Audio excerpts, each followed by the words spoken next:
Hey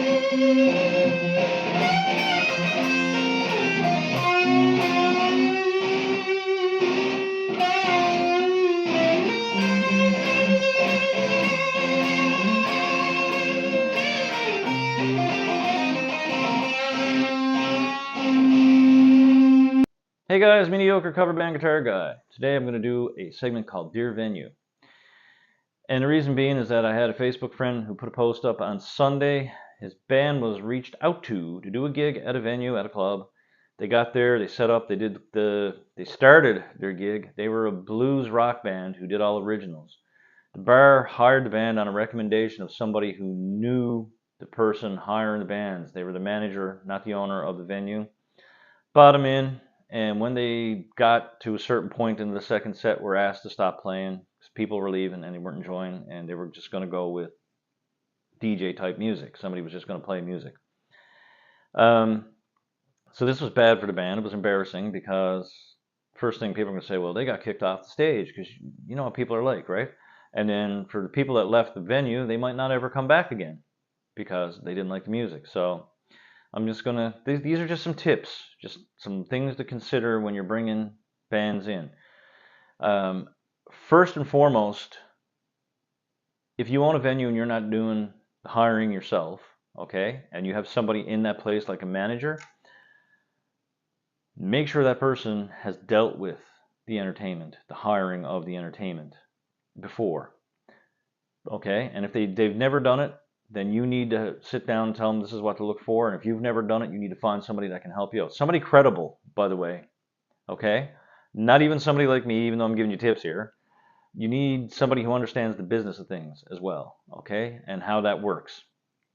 So the first thing is put somebody who knows what they're doing into that role.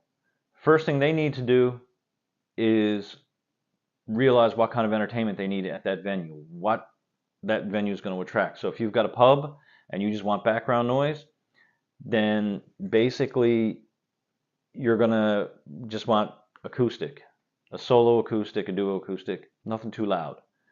Whether they're going to play folk, rock, classics, pop, Irish, country, whatever, that's what you're looking for. Or if you got a dance bar and you want a full-on classic rock band or a band kind of like all of us who play a little bit of everything, then that's what you need. Then to get that in there, you need to facilitate their space, their geography, what they're going to take up, okay, how big they are. The real estate, you need something that's either going to be equipped for 1 to 7 people plus equipment. And once as you look at that, then there are other needs. And like when I say look after needs here, guys, you don't need to make sure they've got sparkling water and certain kinds of towels and stuff like that. It'd be nice, but the other thing we need is we need power. You need to plug in your amps, you need to plug in pedal boards, inner monitors, PA systems have to be plugged in, lights have to be plugged in. You might have a fan that you want to plug in, so when you're doing those like 20-minute guitar solos, your hair is blowing in the breeze. I used to have hair. You know, you need to keep that in consideration. They need that. Once as you got all that going, and you know what you're going to bring in there, what you want in there, and you've got that facilitated, then you need to have a price.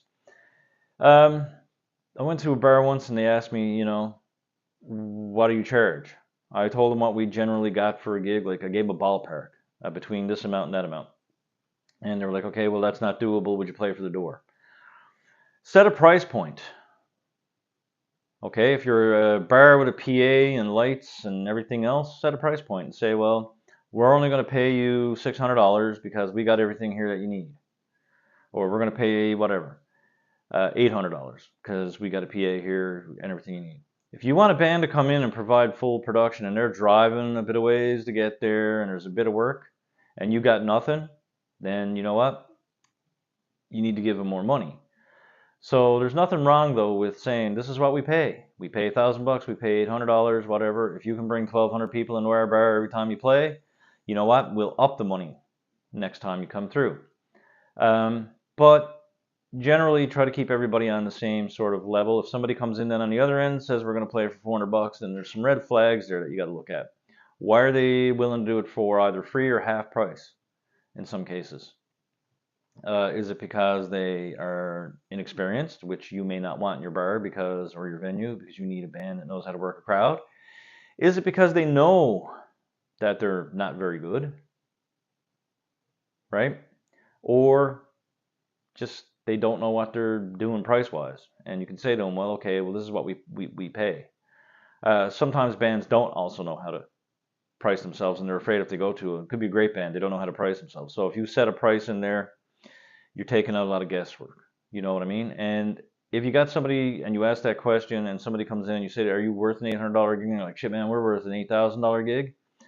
Might be wise to leave a weekend or two open every year and give them a shot. It's nothing, it's easy to fill up a night if you got advance to do it. If a band comes in and plays on a weekend and they're no good, they did the weekend, you had a band there. If you've got a weekend open down the road, you can fill it with somebody. Somebody's always looking for a gig, okay? Whether it's somebody that's already on your roster or not. So, you know, those are your price points and those are things that you need to look for. Do your homework on a band or an entertainer when they come in. Most people have a Facebook. Most people have some Instagram things there, YouTube, or website that you can go into and see what kind of things they're doing, where they've played, what kind of experience. Because you get like event coordinators and we're going to throw some like festival people in there too. That's always a good idea. Look at the experience somebody has. Can they bring it? Have they done festivals before? Have they played bars before? Have they played the type of venue or the type of event that you're hiring for before? Or have they been around long enough that if you moved them into an event like a festival, they're going to give the people what you need them to give them, right? So do your homework on all these things and then go from there. Um, so once you got your price point and everything else done, if you hire a band, don't leave it to your bar staff to tell you if you should bring a band back or not. There's a couple of reasons, and I'm not saying it's because they're stupid or they don't know. If you've got a bartender who's behind the bar and the bar is 5 deep, you got a couple bartenders obviously if you're that busy, but the bar is 5 deep and it's so slammed and they're trying to do their job efficiently, they probably aren't listening to the band. They're trying to concentrate on getting their job done. So when you come in the next day and you're like, how are the band? They've heard 1,000 bands this year. Well, they didn't hear 1,000, but you know what I mean. They've heard a lot of bands this year, and they're like trying to, was that band? Was this, you know? And that's another thing. Sometimes they don't know who you're talking about. You say, how was the band last night? Like, what do we need to hire for next year? Well, don't bring this band with this person in it. And then they get the band screwed up and then fire the wrong band, which happened to us. And then you're bringing back another band, and then when you go and see the band, you sit down, and you're like, I thought I fired these guys. And they're like, no, you brought them back and fired the other crowd.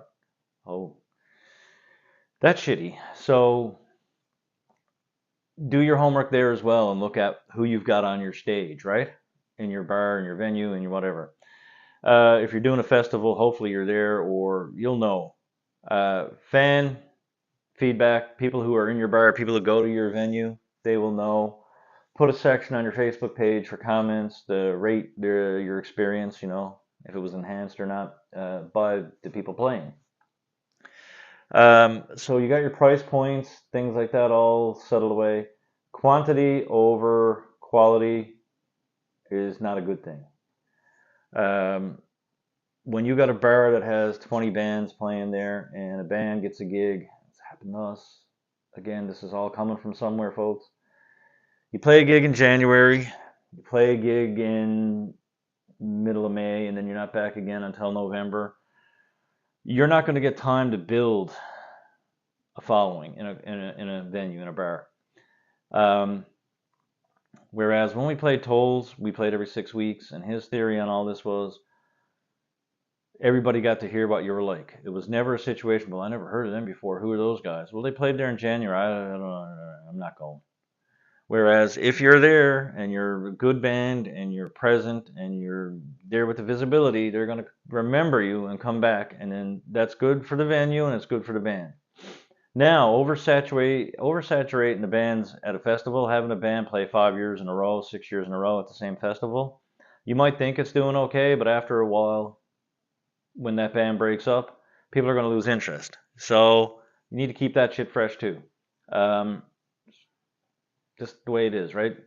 I did a video on weddings and private events. It's in there somewhere from years ago. You can look that up if you're gonna, because a wedding is a whole different beast. Okay, what you need to do. We're talking about venues that we play all the time here. So here's another thing about quantity over quality. If you've got a person who's in 6 bands, don't hire all 6 of their bands.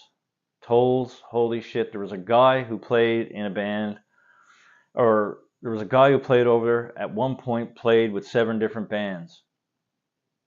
I think us and Misty City Ramblers were probably the only bands he didn't play in when he played over.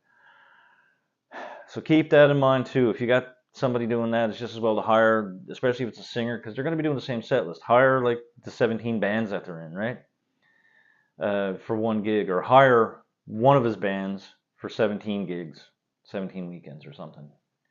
But if the person is doing the same thing, after a while, people are going to start walking out, which is something that did happen because we were told by people that work there. So you don't want to be doing that all the time either, right? Keep your drunks out. Okay, it's nice to have regulars, but when you get the regulars that show up at 12 o'clock in the day, and by 6 o'clock they're drunk, and by 9 o'clock they're harassing everybody in the bar, including the band, then that's not going to make for an enhanced experience for anybody. So those are the guys you got to give the old heave-ho. Okay? Which means you should have security that also helps watch the stage. Okay? We like to be protected too, and we've had instances where people have gotten on stage with the band, gotten up there trying to sing. We had a woman get up at a gig, take her coat off, and grab the bass player's microphone and start squealing. So that didn't sound good because people that just walked in thought she was in the fucking band. Make sure you got some security there, right? Pretty much, guys, that's, and make sure you pay your bands when they play. A lot of bars that write checks right now, some of them you can only get paid, like if you play a gig, you might have to wait 2 weeks to get your money. That's a bit rough too. I understand why they do it. We've had some people get ripped off, when you give out money. I remember I had to go pick up my check for doing a gig one time, and I had to go to the bar and I had to sign off saying that I'd gotten it. And the person that gave me the check said, "Yeah, we paid a guy one time, and he hired a guitar player to play with him, and the guitar player kept coming to the bar basically kind of in a harassing way, looking for his money." And they kept telling him, "Well, we gave the guy who hired you the money." He's like, "Well, I did my job here. I want my money," because he couldn't get a hold of the other guy. So pay your bands. All right. So those are just some little tidbits that might help you when you're looking to get a band into a venue. We don't have many bands going through venues these days, but on the odd moment that you might have a club. Oh, another thing too, if you say you got a sound guy, make sure they know what they're doing. Okay, I'll tell you a bar that's really, really doing it kind of right. They're kind of new at it. They're not new at it, but they're doing it differently. And they're doing things that other bars aren't doing, that other bars should be doing. And that's, if you want to go look at getting a gig, try to get at Westside Charlie's over in Paradise. And the only reason I'm saying that, like, you got Osh downtown. Like, man, that place is decked. They've got everything. They've got like drums, lights, sweetest guy for doing sound. But Westside's is just really starting to embrace that sort of thing. Full PA lights, like, they're really pulling out a lot of the stops, and I think within a short amount of time, they're going to be a great live venue. So go have a talk with somebody over there, or go over and sit down and watch what's going on. You don't even have to, because they might not want to spill their secrets. But have a look around and see what they're doing that a lot of other places that are failing aren't. And you might see something, because they've got a band every month. Fuck, 4 bands a month. They're doing every weekend, every Saturday night. There's something live going on there. So yeah, take a visit. That's all I got to say. It's time to go, because I can hear a dog scratching at the door to go out and do some business. Anyway, guys, see you next Wednesday. Everybody, Have some fun.